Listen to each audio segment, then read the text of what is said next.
zay vao mazava ny tiany frantsay atongavana makasika ny rara Ilze Parsa zay hodinena amin'ny 3 Jona 2024 ho avy izao. Tsy afaka ny amerina ny nosy manodidina amin'ny Madagasikara ny firenena frantsay raha ny resaka ny fanaovany tampana gazety no arahana akaiky. Fiara-mitantana no tokony fampidinina ny firenena rontota, zany hoe ny firenena malagasy sy ny firenena frantsay hoy Andriamatoa Emmanuel Macron androany raha ny resaka tampana gazety izy. Est-ce que vous envisagez une restitution de ces îles? Non, ce que nous avons décidé de faire avec le président Razoel, c'est d'avoir cette commission mixte, ce qui était inédit, et de dire justement, il y a eu des avis internationaux, tout ça a été fait, on sait, et plutôt que de rester dans la confrontation de points de vue, eh bien nous allons nous concerter pour prendre les grandes décisions qui touchent les îles éparses. Et donc on a mis en place cette commission, elle s'est réunie, elle va d'ailleurs se réunir, nous en avons pris la décision ensemble le 30 juin prochain à Paris, et en quelque sorte, on la gère ensemble, en bonne intelligence. Namafy izy fa tsy tokony izy disadisa eo amin'ny Madagasikara sy la Frantsa mikasika ity rara Ilze Parsa ity hoy izy satria maro ireo laharam-pahamena tokony hiara-miasa eo Madagasikara manoloana ny fantrana izay iainan'ny vahoaka malagasy ankehitriny hoy ity filoha frantsay ity. Arak'izany rehetra zany ho fantatra amin'ny 3 Jona 2024 avy izao ny mety ho toin'ity fifampidinena makasika ny rara ny fitakina ny famerenana ny nosy manodidina antsika na Ilze Parsa. Et c'est comme ça, je crois, qu'il faut faire. Et donc, ces îles éparses, elles ne doivent absolument pas être un sujet de différent entre Madagascar et la France. On a tellement de défis, tellement de défis. Aider un pays qui a 80% de sa population sous le seuil de pauvreté à réussir, c'est beaucoup plus important que revenir dans ces débats qui sont picrocolins. Par contre, ce que nous devons faire, c'est réussir à le gérer de manière respectueuse. Et donc, on a classé, on protège ensemble. La France s'engage pour mettre à disposition aussi sa flotte pour assurer cette protection, mais on décide ensemble de manière respectueuse. On se respecte et on discute. Et donc c'est comme ça qu'on va continuer d'avancer. Et pour moi, la bonne solution, c'est cette commission mixte. Et au fond, c'est exactement l'illustration de nos discours de tout à l'heure, main dans la main, solidarité.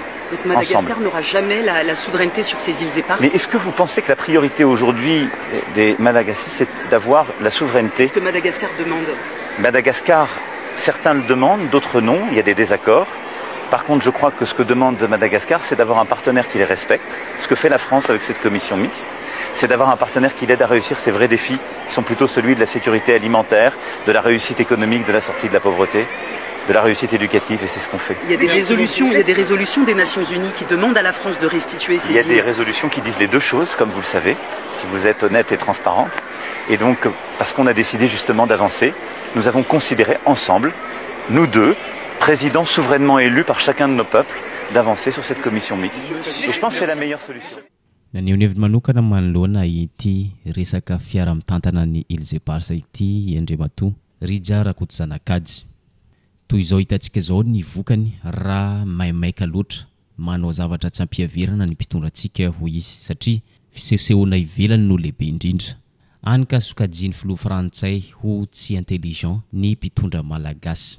Toy ny fanaratsika teo ny teny nataony Emmanuel Macron ho tantanana ampamalinana ny Ilze Parsa, zany hoe miara-mitantana ampamalinana ny firenena frantsay sy ny firenena malagasy. Fanambanina zany raha jerena amin'ny lafiny hafa izany rehetra zany. Mazava be fa ny commission mixte de tsy ampitsakoany reo solotena visy ny frantsay. Zay ny tena marina. Satria io resaka intelligence hozy izy endao hiara tantanana amina fahamalinana, asika zany tsy malina. Zay zany tena fekevitra hoe ilaina ihany ho an'ny tia-tanindrazana ny mampiasa ny fahalalana fa io tsy vita ny fahavononana io zavatra io. Resaka coco ny miady amin'io ka rehefa tsy ampy coco de io tsakoany zareo andraimbava de io fa mijabaka. Zay zany le izy. Ny atahorana fotsiny hoe tsy ho azo kitihina fotsiny zavatra tiany oriana satria efa be loatra le dégâts ataony zareo am'izao mifiazakazahana amin'ny resaka précocité, resaka précoce io maimaika havita de lasa tsy ampy ny cerveau manao an'le izy fa dia raso foatsika malagasy rehetrarehetra indray. Izany rehetra zany dia mamerina antsika indray ny lateny izay nataony Andriamatoa Emmanuel Macron sy filoha Andry Rajoelina omaly makasika ny raharaha Ilze Pars. Maro tamin'ny mpanaraka toe-dram-pirenena no nahita fa ohatra ny lateny efa nomanina efa ny fanarahana ireny rehetra ireny, indrindra fa makasika ny raharaha Ilze Pars satria zao izy roa mirahalahy ihany no afaka ny fandimby ny resaka fa tsy nisy mpanao gazety afaka nametraka fanontaniana na ny resaka mivantana tamin'izy ireo. Somary malasadinika ihany zay. Araka ny hitantsika io androany io mo nisy mpanao gazety ny resaka mivantana tamin'ny Andriamatoa Emmanuel Macron ka nametraka fanontaniana mahitsy taminy ny hoe manana vinavina amerina ny Ilze Pars amin'ny Madagasikara indray ve ny firenena frantsay. Mazava de mazava ny valitenin'ny Emmanuel Macron filoha frantsay dia ny fiara mitantana.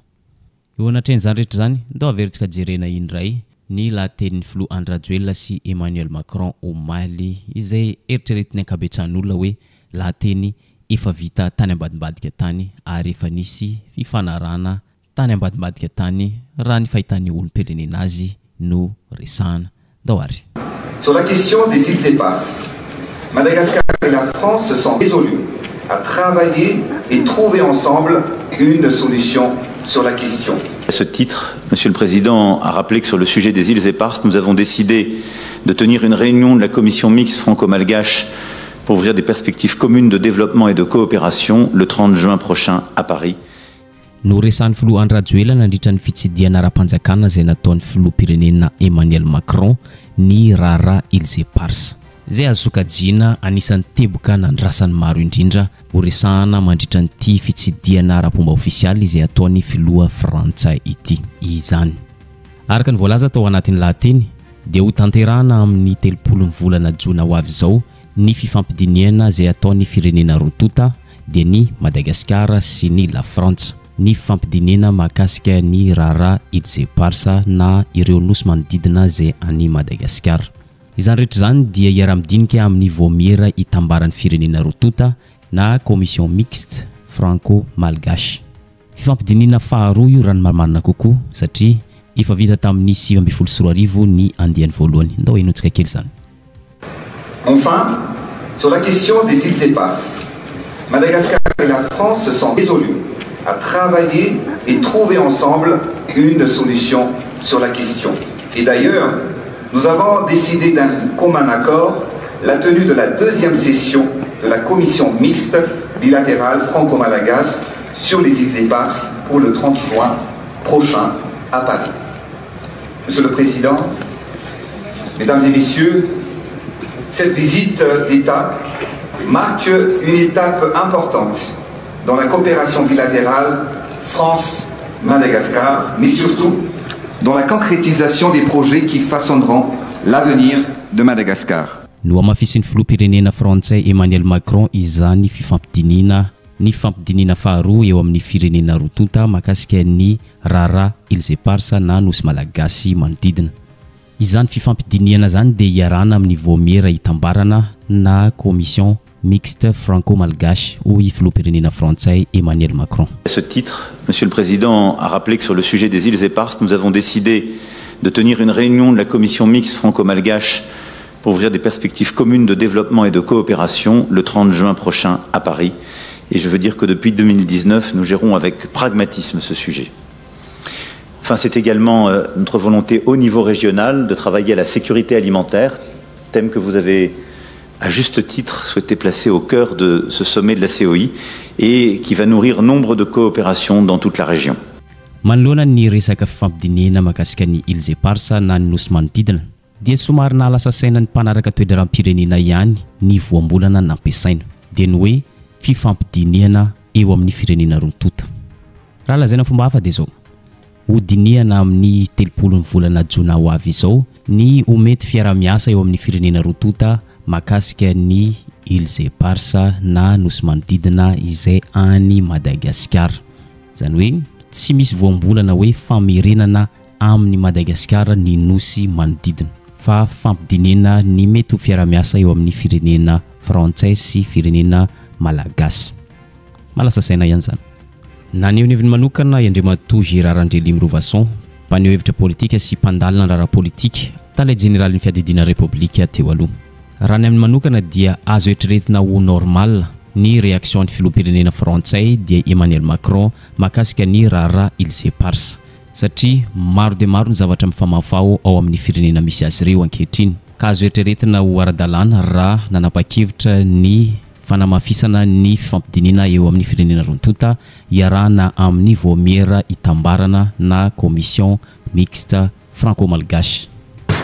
Amin'ny sommet Salamwena atao chef d'État ny zavatra hitako tamina Assemblée générale lalako sy voatery miresaka ny zavatra tsy fakahazona foana. On n'est pas obligé de parler des choses qui fâchent. Ils pensent des anisany choses qui fâchent entre la France et Madagascar. Dia fa misy zany visite d'état sahala amizao dia matetika izy rena mba hoe aleo mba nizalany teknisianina aloha no miresaka azy izay ho miarasaka ny filoham-pirenena. Normal zany raha nafindra zao hoe misy commission mixte ndray naviazareo any amin'ny commission mixte le izy satria sy ho tapaka vetivetika misy ny famerenana aneo Ilse Pars reo. Ny antony voalohany indrindra sary ho fantatry ihany fa 6% ny domaine maritime français ny Ilse Pars sy kely zany fa bebe ihany. Dia raha miampy ny Mayotte sy La Réunion zany amin'ny 10% ny territoire maritime français. Sy vita moamoa ny anaovana an'izany fa mety ataoko misy fa mila référendum any andafy ho avianay amin'gasy eto. Zay sy ho vitan'ny Macron misy amin'izao fotoana zao noho ny zavatra mitranga ao France. Problème intérieur na sy vavany ka no référendum amin'izay indray no atao sy anao an'izay so dia hoe fomba diplomatique fotsiny anaovana zay hoe alefasika any amin'ny commission mixte le izy. Manoloana ireny rehetra ireny tsara ihany raha tsidika kely ireo teboka vitsivitsy izay anisany noresana nandritra ny fitsidiana ofisialy ara-panjakana izay nataony filoha frantsay Emmanuel Macron androany 3 avril 2024. Teboka maromaro no voaresaka nandritra ny fionana teo amin'ny filoham-panjakana Rontonta tetsy amin'ny lapan'ny Yavolo androany. Isan'izany ny fanatsarana fiara-miasa toy ny famatsiana angovo eto Madagasikara, ny famatsiana arabola, ny fanaovana tohadrano toy ny Volobe izay anisany vatsian'ny AFD vola. Manampy izay ny fanaovana fitaterana an-dalamby eto Antananarivo renivohitra sy Toamasina. Noresana ihany koa ny lafin'ny fampianarana sy ny ara-toekarena indrindra ihany koa eo amin'ny sehatra ny fambolena miantoka ny fahaleovantena ara-tsakafo eto amintsika. Eo ihany zany rehetra zany fa somary nanaitra ny maro ihany ny fifantohan'ny La France indrindra fa ny fahatongavan'ny Emmanuel Macron teto amintsika ny mahakasika ny fitrandrana arenan-kibon-tany toy ny terre rare. Zay voakasika ao anatin'izany ny fitrandrana fasy mainty izay anisan'ny famiteraka resabe amin'izao fotoana iresantsika izao. Fa ndao henotsika kely ny lahateny izay nataony. Nous avons lors de cette visite d'État plusieurs accords importants qui seront signés et qui scandent déjà l'agenda que vous avez ici décrit et qui est l'engagement de la France pour le développement économique, éducatif et de l'ensemble de la population. Et qu'il s'agisse de la présence de nos grandes entreprises et de nos entrepreneurs aux côtés des interlocuteurs malgaches du GEM et du forum d'affaires que nous irons conclure, en matière d'énergie, de numérique, d'infrastructure, de connectivité, de tourisme, plusieurs projets seront finalisés. Je me réjouis pour ma part des lancements des travaux à venir du projet du barrage hydroélectrique à Volobe, avec un investissement important d'EDF, un accompagnement par le groupe AFD, en particulier Proparco, et un prêt du Trésor accordé pour soutenir ce projet. Nous avons aussi beaucoup avancé dans des documents structurants qui vont intégrer la feuille de route, je vais y revenir, que vous avez présentée. Et nous avons également dans la connectivité, on évoquait le groupe POMA, dans la gestion des grandes infrastructures, des projets qui sont déjà structurants, en même temps que l'AFD continue de vous accompagner avec le ministère des Affaires étrangères en matière de développement agricole comme d'éducation.